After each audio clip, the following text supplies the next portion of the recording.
This is the homework help video for worksheet H8-5, problem B. We're looking for the quadratic equations that contain these root values. So we've got -4 and 3/5 on this one.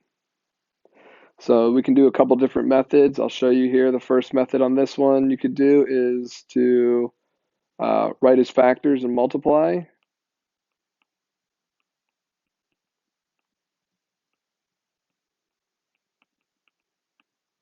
So in doing that, x equals -4 and x equals 3/5.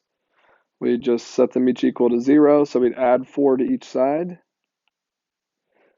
And on the other one there, we would you could subtract 3/5 from each side, or you could take it and get rid of the fraction by multiplying each side times 5 first.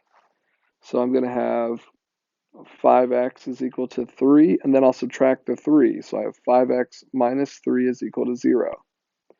Now when we take it, we'll have our x plus 4 times our 5x minus 3 equals 0. And we can FOIL it out. We'd have 5x squared.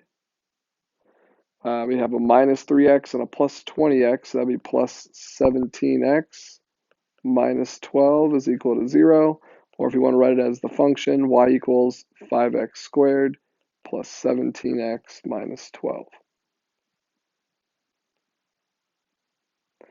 Now I want to show you that the sums and products method does work with this one.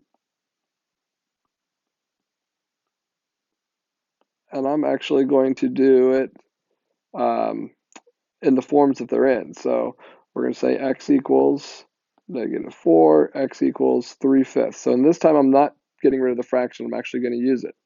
So our sum of -4 plus 3/5. Okay, well, we're going to need a common denominator, so we're going to multiply our -4 over 1 by 5 over 5. So that's like saying -20 over 5 plus 3 over 5 would give us a -17 over 5. And then our product of these two, when we do it, we'll say -4 times 3/5. Remember, we only multiply our numerators, so that would be -12 over 5. Now, if you use the sums and products, you're always going to start out with y equals x squared. And now we're going to take the opposite of the sum. So check out what we have. We have, instead of -17/5, we'll say plus 17/5 x, and then minus 12/5. Okay, this function is the same as this one. It just hasn't been stretched, but it still crosses the x-axis in the same place. Now, if you think about this like let's say this was 0 for right now, right? Because you're thinking about the roots. Okay, if I wanted them to look the same, I could take this and I could multiply both sides times 5. And when we distribute that through, you'll see we'd have still 0 equals, if I do 5 times x squared, I get 5x squared.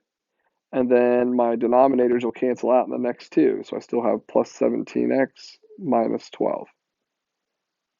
Okay, so that is B for H8-5.